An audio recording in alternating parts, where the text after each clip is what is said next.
আসসালামু আলাইকুম ওরহমতুল্লাহি ওবারাকাতুহ।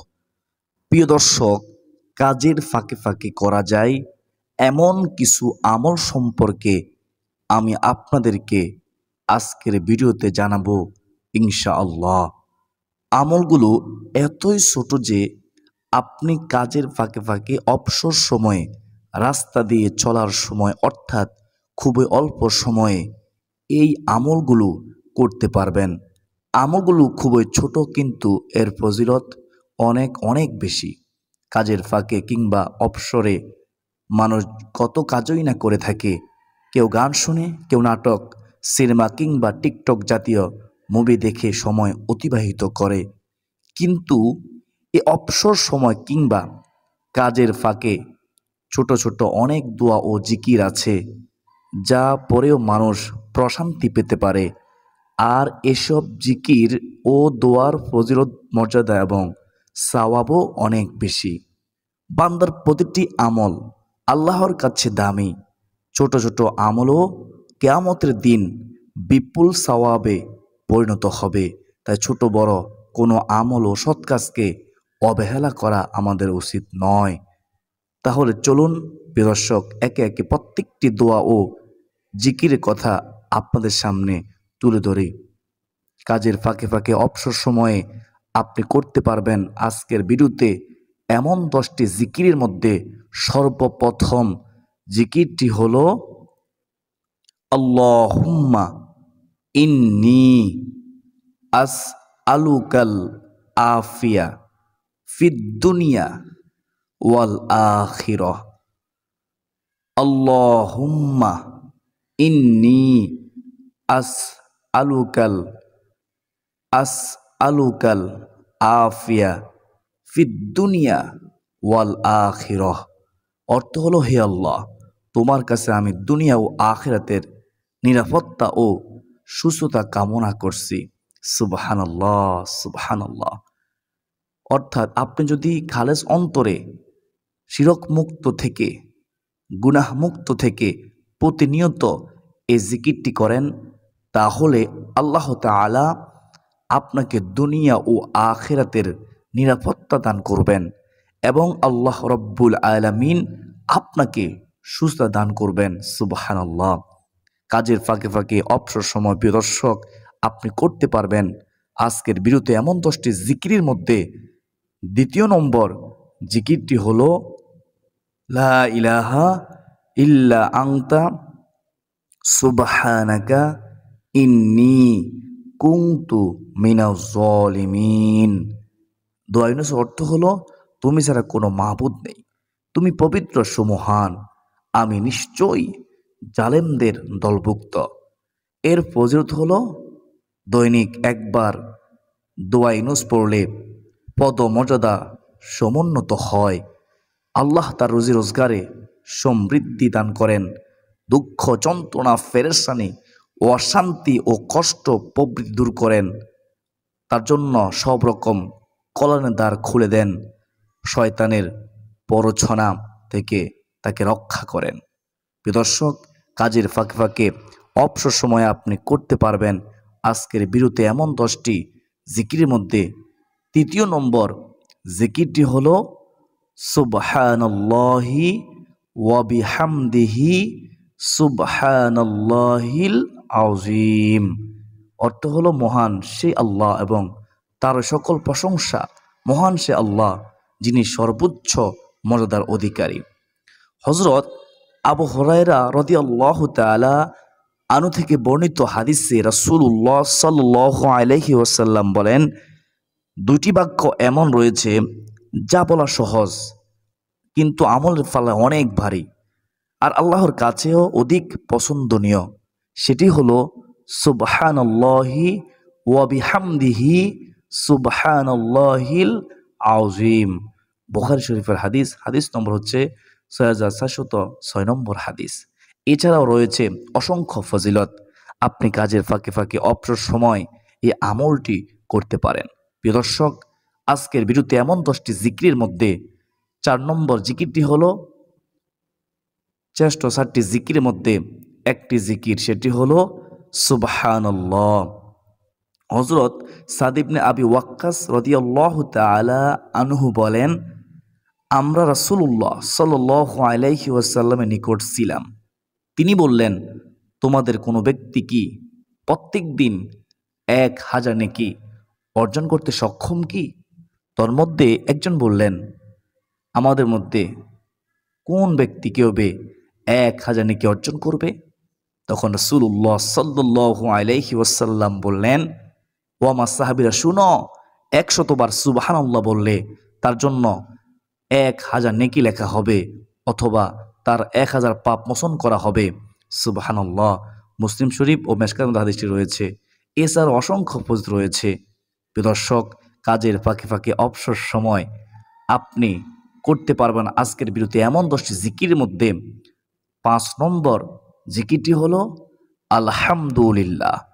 আলহামদুলিল্লাহ শব্দের অর্থ সমস্ত প্রশংসা মহান আল্লাহর জন্য। যে কোনো উত্তম, আনন্দময় ও শুভ খবরে ভালো কিছুর জন্য এটি বলা হয়ে থাকে। পছন্দনীয় কিছু দেখলে বা শুনলে আলহামদুলিল্লাহ আলহামদুলিল্লাহ বলতে হয়। হাদিসে আছে, আল্লাহর মাহাত্ম্য বর্ণনা ও প্রশংসার জন্য আলহামদুলিল্লাহর চেয়ে উত্তম বাক্য আর কিছু নেই। সুবহানাল্লাহ। আলহামদুলিল্লাহ নেকির পাল্লাকে ভারী করে দেয়। এছাড়াও রয়েছে অসংখ্য ফজিলত। প্রিয় দর্শক, কাজের ফাঁকে ফাঁকে অবসর সময় আপনি করতে পারবেন আজকের বিরুতে এমন 10টি জিকিরের মধ্যে 6 নম্বর জিকিরটি হলো লা ইলাহা ইল্লাল্লাহ। লা ইলাহা ইল্লাল্লাহ, আল্লাহ তাআলা ছাড়া কোনো সত্য মাবুদ বা উপাস্য নেই। এটি ইসলামের চূড়ান্ত কালেমা, মানব জীবনের পরম বাক্য। এই মহামূল্যবান বাণীতে রয়েছে বিশেষ মর্যাদা এবং এর সাথে সম্পর্ক রয়েছে বিভিন্ন হুকুম আহকামের। 1 মিনিটে আপনি লা ইলাহা ইল্লাল্লাহ প্রায় 50 বার পড়তে পারেন। এটি সর্বশ্রেষ্ঠ বাক্য ও তাওহীদের বাণী। সুবহানাল্লাহ। যে ব্যক্তির শেষ কথা হবে এই বাক্য অর্থাৎ লা ইলাহা ইল্লাল্লাহ, তিনি জান্নাতে প্রবেশ করবেন। এছাড়াও এর ফজিলত মর্যাদার ব্যাপারে আরও অনেক বর্ণনা রয়েছে, যা বলতে গেলে ভিডিও অনেক বড় হয়ে যাবে, আপনারা বিরক্ত হয়ে যাবেন। আমরা লা ইলাহা ইল্লাল্লাহ জিকিরটি করব কাজের ফাঁকে ফাঁকে ইনশাআল্লাহ। প্রিয় দর্শক, কাজের ফাঁকে ফাঁকে অবসর সময় আপনি করতে পারবেন আজকের বিরুদ্ধে এমন 10টি জিকিরের মধ্যে 7 নম্বর জিকিরটি হলো আল্লাহু আকবার। আল্লাহু আকবার আল্লাহ তাআলা সব কিছুর চেয়ে বড় এবং মহান, সর্বশ্রেষ্ঠ। আল্লাহু আকবার শব্দটি মুমিনের ঈমানের দৃঢ়তা বৃদ্ধি করে, মনের ভেতর থেকে ভয় ভীতি দূর করে। মুমিনের জীবনের শুরু থেকে শেষ পর্যন্ত আল্লাহু আকবারের প্রভাব তাকে আলোকিত করে রাখে। এছাড়াও রয়েছে অসংখ্য অগণিত ফজিলত, যার ফজিলত এক বিরতে বলে শেষ করা যাবে না। আমি সংক্ষেপে বলেছি। প্রিয় দর্শক, কাজের ফাঁকে ফাঁকে অবসর সময় আপনি করতে পারবেন আজকের বিরুতে এমন 10টি জিকিরের মধ্যে 8 নম্বর জিকিরটি হলো লা হাওলা ওয়ালা কুওয়াতা ইল্লা বিল্লাহ। লা হাওলা ওয়ালা কুওয়াতা ইল্লা বিল্লাহ এর অর্থ হলো আল্লাহ তাআলা ছাড়া কোনো ভরসা নেই, কোনো শক্তি নেই।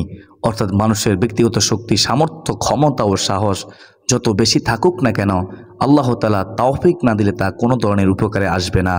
এবং আল্লাহর সত্তা সব কিছুর ঊর্ধ্বে, সব শক্তিধর বস্তু আল্লাহর সামনে তুচ্ছ, ছোট। এটা একটি গুরুত্বপূর্ণ বাক্য। এর ফজিলত ও সওয়াব অনেক বেশি।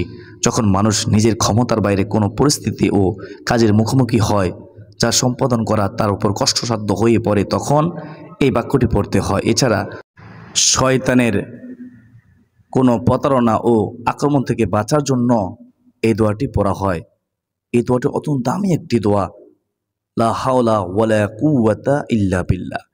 এটি একটি গুরুত্বপূর্ণ একটি আমল। এর ফজিলত ও সওয়াব অনেক অনেক বেশি। হাদিসের মধ্যে বর্ণনা রয়েছে, আবু মুসা আশআরী রাদিয়াল্লাহু তাআলা আনহু বর্ণনা করেন, রাসূলুল্লাহ সাল্লাল্লাহু আলাইহি ওয়াসাল্লাম একবার আমাকে বললেন, তোমাকে জান্নাতের অন্যতম ধনভাণ্ডারের কথা কি বলে দেব? আমি বললাম, অবশ্যই বলে দিন। হে আল্লাহ রাসূল সাল্লাল্লাহু আলাইহি ওয়াসাল্লাম, তিনি বললেন, ও আমার সাহাবী শুনো, সেটি হচ্ছে লা হাওলা ওয়ালা কুওয়াতা ইল্লা বিল্লাহ। আরও একটি হাদিস শরীফ শুনুন, হাজিম ইবনে হারমালা রাদিয়াল্লাহু তাআলা আনহু বলেন, আমি নবী সাল্লাল্লাহু আলাইহি ওয়াসাল্লামের নিকট দিয়ে যাচ্ছিলাম, তিনি আমাকে বলেন, হে হাজিম, তুমি অধিক সংখ্যায় লা হাওলা ওয়ালা কুওয়াতা ইল্লা বিল্লাহ বাক্যটি পড়ো, কেননা তা হলো জান্নাতের গুপ্তধন। সুবহানাল্লাহ। বুখারী ও মুসলিম শরীফের হাদিস। প্রিয় দর্শক, কাজের ফাঁকে ফাঁকে অবসর সময়ে আপনি করতে পারবেন আজকের বিরুদ্ধে এমন 10টি জিকিরের মধ্যে 9 নম্বর জিকিরটি হলো, আমলটি হলো আস্তাগফিরুল্লাহ। আস্তাগফিরুল্লাহ পাঠ করা। আস্তাগফিরুল্লাহর অর্থ হচ্ছে আমি আল্লাহ তাআলার কাছে ক্ষমা প্রার্থনা করছি। কোনো খারাপ কাজ করে পরবর্তীতে অনুতপ্ত হলে এ দোয়াটি পাঠ করা হয়, আস্তাগফিরুল্লাহ। আস্তাগফিরুল্লাহ এর প্রধান প্রযুক্ত হচ্ছে আল্লাহ তাআলার ক্ষমা পাওয়া। আমাদের প্রিয় নবী হযরত মুহাম্মদ সাল্লাল্লাহু আলাইহি ওয়াসাল্লাম তাদের জন্য সুসংবাদ দিয়েছেন, যাদের আমলনামা অধিক ইস্তিগফার পাওয়া যাবে। প্রতিদিন আস্তাগফিরুল্লাহ পাঠ করা নবীজি সাল্লাল্লাহু আলাইহি ওয়াসাল্লামের সুন্নতের অনুকরণ। কারণ নবীজি সাল্লাল্লাহু আলাইহি ওয়াসাল্লাম দৈনিক কমপক্ষে 70 বার এর চেয়েও বেশি পরিমাণে ইস্তিগফার পাঠ করতেন। সুবহানাল্লাহ। প্রিয় দর্শক, আমরা কাজের ফাঁকে ফাঁকে অবসর সময়ে যখন সুযোগ পাবো আমরা আস্তাগফিরুল্লাহ পাঠ করব ইনশাআল্লাহ। প্রিয় দর্শক, কাজের ফাঁকে ফাঁকে অবসর সময় আপনি করতে পারবেন আজকের বিরুদ্ধে এমন 10টি জিকিরের মধ্যে সর্বশেষ 10 নম্বর জিকিরটি হলো নবীজি সাল্লাল্লাহু আলাইহি ওয়াসাল্লামের উপর দরুদ পাঠ করা। সেটা হতে পারে দরুদ ইব্রাহিম, যেটা আমরা নামাজের মধ্যে পাঠ করে থাকি, অথবা সবচেয়ে ছোট দরুদ সাল্লাল্লাহু আলাইহি ওয়াসাল্লাম হতে পারে। আপনি যদি দরুদ ইব্রাহিম পড়তে না পারেন, সময় না পান, তাহলে আপনি পাঠ করুন সাল্লাল্লাহু আলাইহি ওয়াসাল্লাম, তাহলেও আপনার দরুদ আদায় হয়ে যাবে ইনশাআল্লাহ আজ্জা ওয়াজাল্লাহ। বেহেশতের পথে সুপ্রিয় দর্শক, দরুদ পাঠের ফজিলত আমরা সবাই জানি, তারপরও বলতেছি, দরুদ পাঠের ফজিলত হলো একবার দরুদ পাঠ করলে আল্লাহ তাআলা 10টি রহমত বর্ষণ করেন। এ সম্পর্কে হযরত আবু হুরায়রা রাদিয়াল্লাহু তাআলা আনহু থেকে বর্ণিত, রাসূলুল্লাহ সাল্লাল্লাহু আলাইহি ওয়াসাল্লাম বলেছেন, যে ব্যক্তি আমার প্রতি একবার দরুদ পাঠ করে আল্লাহ তাআলা তার প্রতি 10টি রহমত বর্ষণ করেন, 10টি গুনাহ ক্ষমা করে দেন এবং তার মর্যাদা 10 ধাপ বৃদ্ধি করে দেন। সুবহানাল্লাহ। প্রিয় দর্শক, কাজের ফাঁকে ফাঁকে অবসর সময় আপনি করতে পারবেন এমন 10টি দোয়া ও জিকির সংক্ষেপে আমি আপনাদেরকে আবারও বলে দিচ্ছি, আপনাদের সুবিধার্থে খেয়াল করে শুনবেন। 1 নম্বর হচ্ছে আল্লাহুম্মা ইন্নী আসআলুকাল আফিয়া ফিদ দুনিয়া ওয়াল আখিরা। 2 নম্বর লা ইলাহা ইল্লা আনতা সুবহানাকা ইন্নী কুনতু মিনাজ জালিমিন। 3 নম্বর সুবহানাল্লাহি ওয়া বিহামদিহি সুবহানাল্লাহিল আযীম। 4 নম্বর সুবহানাল্লাহ। 5 নম্বর আলহামদুলিল্লাহ। 6 নম্বর লা ইলাহা ইল্লাল্লাহ। 7 নম্বর হচ্ছে আল্লাহু আকবার। 8 নম্বর হচ্ছে লা হাওলা ওয়ালা কুওয়াতা ইল্লা বিল্লাহ। 9 নম্বর হচ্ছে আস্তাগফিরুল্লাহ পাঠ করা। 10 নম্বর সর্বশেষ হচ্ছে নবীজি সাল্লাল্লাহু আলাইহি ওয়াসাল্লামের পরে দুরূদ শরীফ পাঠ করা।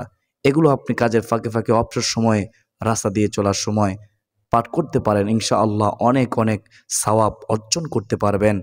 আপনার আমার ভাগ্য পরিবর্তন হবে। অত্যন্ত গুরুত্বপূর্ণ একটি ভিডিওটি ভালো লাগলে অবশ্যই চ্যানেলটিকে সাবস্ক্রাইব করে বেল বাটন অল বাজিয়ে দিবেন।